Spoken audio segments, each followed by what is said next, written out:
Well, hello there, everybody. This is Earl from Earl Widmeyer. It's been a while since I've done anything to show you guys what we've been doing on the layout. It's really more of a cleanup than anything. I know that Jason at Railfan Man, I've been promising him some track runnings and that stuff, but right now we're just trying to clean up so we can do a little bit more. I've got a few engines running across the top for the moment to run them in that have been sitting stagnant for a while, so I thought that maybe I'd get them going. I'm going to show you. I got 1601 and 1437, my GMD1s, running on one throttle. And then I have two of my SW 1200 RMs. Huh? Those are going to be 1355 and 1325. You can see the speeds that they're all running at, but I'm just running them in, and I've got the speedometer running just to see how fast I got them all going, and I've got them all running at 32 miles per hour by the speedometer. And you can see they're up on the upper deck right now. Here comes, I think that's 1355 as she runs by. I'm going to spin around a little quick so don't get too crazy. 1601 is going to come through the speedometer right now. And I'm going to show, because I just got them running, and they're all running at about 32 kilometers an hour. Actually, miles, sorry. And then 1325. 32. And here comes 1355.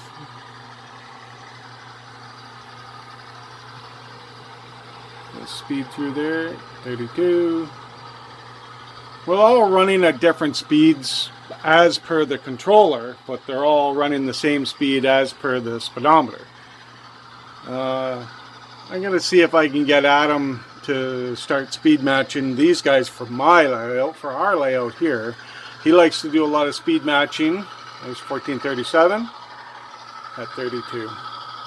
He does all the speed matching for the club layout, and they use the NCE, and they do different configurations. But for the ones that we have here, I want to kind of keep them more simple and what they are. Now, as you can see, if I pan down, come across to this end, not too bad, and all of a sudden we hit into the disaster zones.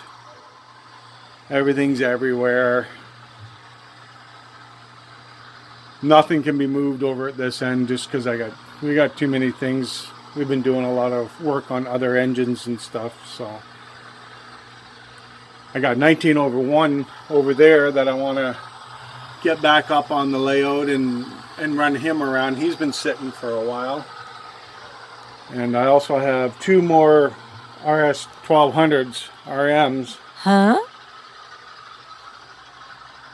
SW 1200s. Those two there are going to get on the layout and spin them around. On the other side over here, things are not too bad. Kind of clean, kind of a few things, but at the other end, got a little bit of a mess down here. Got to straighten it out. I like this end more. It's a switching yard and moving stuff around. So we've been trying some different lighting with the LEDs just to highlight the under deck here as the trains come by. This is a cool white strip of LEDs that we got running in here. And then Adam also put up one up on the ceiling. Kind of hard to see it in this, but it's like a yellow white. And we don't know what we're going to do, but we need something under here just to light them up as they're running by. Sorry for the shakiness, trying to hold that out. But yeah, that's it for right now. Yeah, so we're going to do a little bit more cleaning up, cleaning the wheel sets, cleaning the track, so that things run a little bit better. And then, then I'll be able to get out a decent video anyways to do some switching and yard operations maybe. Pull up one of these longer trains, take them down the grade on the other side, or bring one in and park it and switch out for something else. But yeah, So one of the other things I have is also, most train guys do have this, is the CMX track cleaning car. This is the one that you can put in a any kind of a liquid that you like to use, and it drips through onto a pad that will soak up and then clean the track. Most guys use isopropyl alcohol, and 99% is the best. And then I've even seen where some people have two of them, so they have running one with a wet, and then the second one behind running dry, just to rub up a little bit as it was. And I've been using the isopropyl alcohol, but my son got onto this thing about using the magic eraser from Mr. Clean, and that just basically runs dry. And what we've been doing is running these thin strips of the magic eraser. Cut them in strips. There's no point in wasting a big piece on there. And then we run that around the track just dry. And it works amazingly. No debris, no stuff on there. The only thing you got to watch for is if you hang up on a switch or something like that, catch a switch point or something, and you rip your pad, and it'll leave little chunks of debris everywhere. So pay attention to that. Change them out. But you get a box of those magic erasers with the thin little pads and shit, they'll last forever. Cut them in strips like this. But yeah, this is something new that we've been trying out. This is actually still has some isopropyl alcohol in it. Oh, yeah, see, it was leaking a little because I had it upside down. I didn't have it tight either, so that's the other thing. But I like using the isopropyl alcohol just myself, but it's a little tricky to set up the drip. But once you got the drip on the go, it works pretty good. But I do like the pads too. They work for what they are. So just thought that'd be a neat little thing for everybody to know about. All right. Hey, so while in the past here, I did a few other things that I thought I'd show you guys, see what I did. I got a couple construction equipment here, excavator and a grader that I also did with a kit flat car that I weathered. Did the top deck like that, and I chained down the tractor and all. Thought they turned out pretty good. And there's the bucket excavator, and you can see the weathering I did on the top panels, different on both of them. Very light weathering, just trying my hand out on building some cars. Here I've got a John Deere tractor one, but I haven't got it finished yet.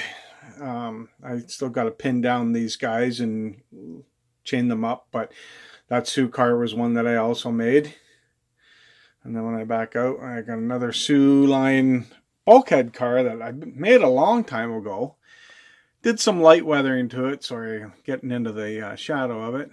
And didn't really have no load for it. And then I came across one of these wood lumber loads, and it fit perfectly inside. Maybe a few chains and straps to make it look right, but yeah, thought that was kind of cool. I wanted to show you just one of the engines that my son has, and I'll come back to you here in a minute. So coming up right here is one of the engines that Adam has. It is a Scale Trains GE ES44AC, and he got this one without any decoder and or sound, and he put in the Lock Sound 5 with a Scale Sound speaker system into it. And I thought these are pretty cool. This is what Adam has been doing with up at the club, and engines that he's got here. These are the kind of conversions that they've been doing. The engine itself, I believe was weathered by Wade Kelly. He's basically the owner of the club that the boys go to, or that we go to. But yeah, let's spool her up and see what she does. And we'll just give it a good listen.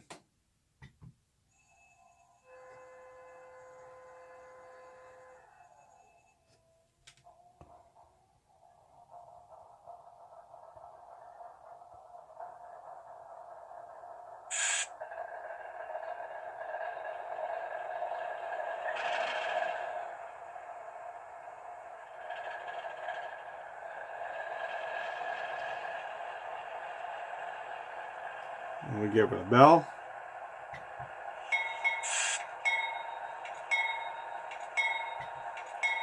And then, as per Canadian rules, bell and horn go together at times.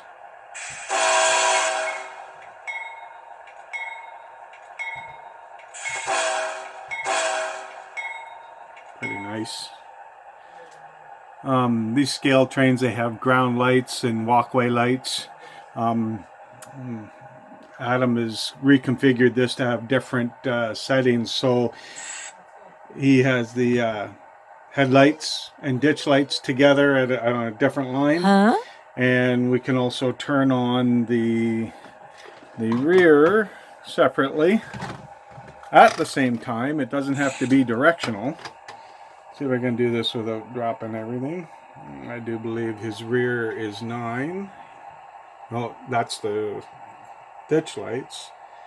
I think 11. Yeah, 11. And they can stay on. They're not directional. I mean, they're controllable.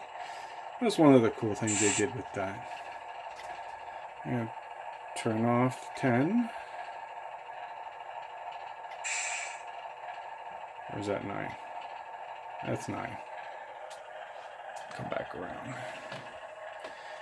Alright, I'll be right back. I gotta switch hands. Alright, so then what we'll do is we'll switch over the switches on our crossover. So it's number 18 and 19, but it'll be 19 to switch them to go uphill on this one. So I'll select my switch and I'll throw it, and we can watch the get over top. Maybe we'll see it. These ones kind of click a little, but they go. Now my engine's ready to go. Spool them up and send them up top. I'll just get that going. Back on 2801.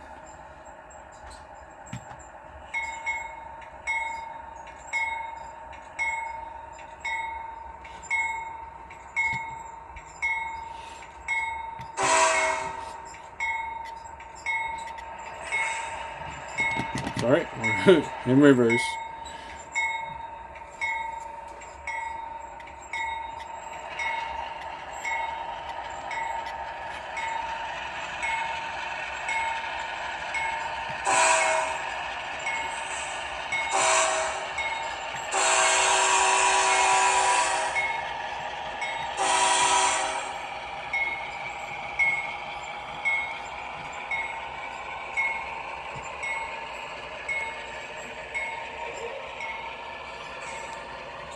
Love the whoop sound.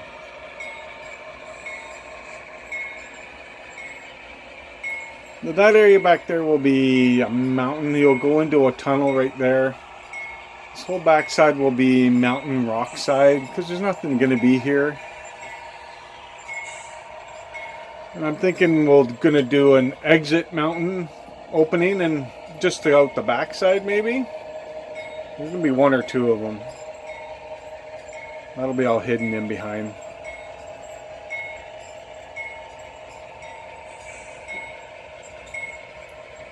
It took quite a bit of work making that curve right.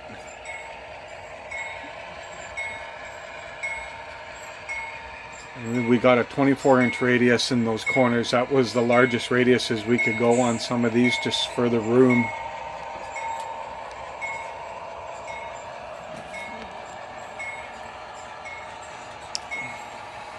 I'm going to shut off the bell. And he goes into the tunnel. So much more louder. And let's pull them up a little.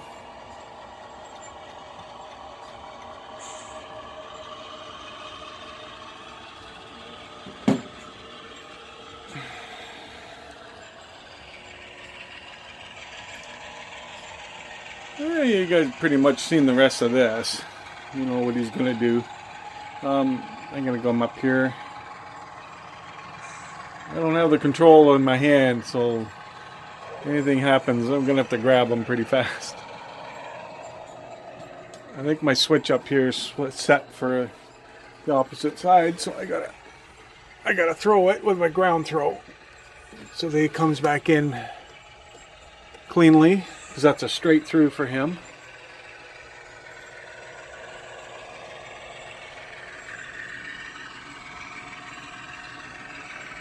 And then all I have to do is throw that switch again, that ground throw, and he'll be in the loop on the upper deck once he passes by.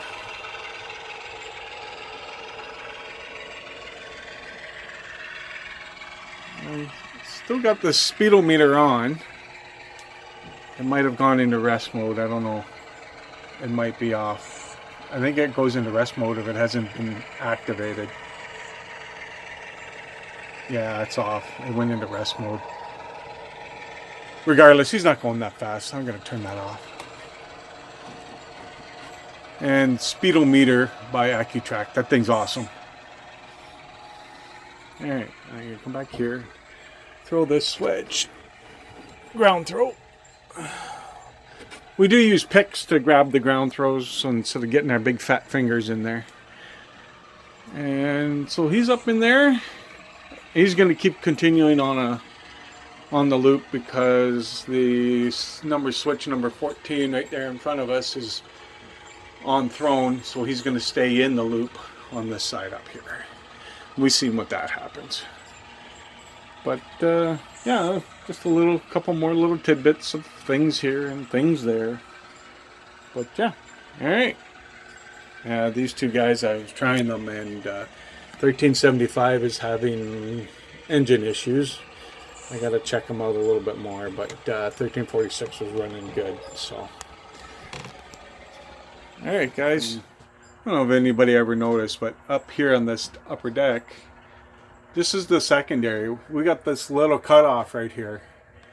And what it's going to be is a parked for engines for helpers, so that when they come up and he has to turn around and go the opposite direction to go up into the third level reversing loop, those engines can pull onto the back end of them and then head up the reversing loop line and then come out at the top end over here, up at this corner, and then they can spin around if they need it.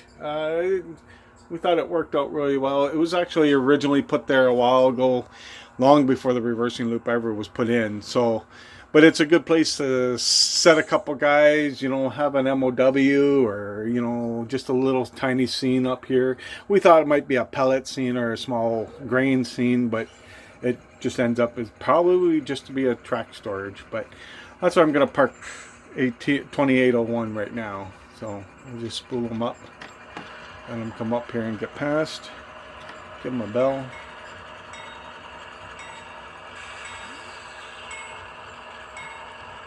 You can see we got plexiglass for a catch net up here, so you got to be a little careful trying to grab the ground throws. Once it passes those ground throws, we're going to stop. And Adam doesn't have momentum or anything set up on him either, so he stops pretty quickly. Let me get in there.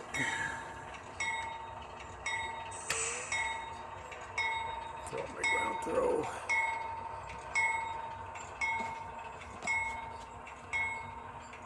And then we can switch his direction. Send him back in.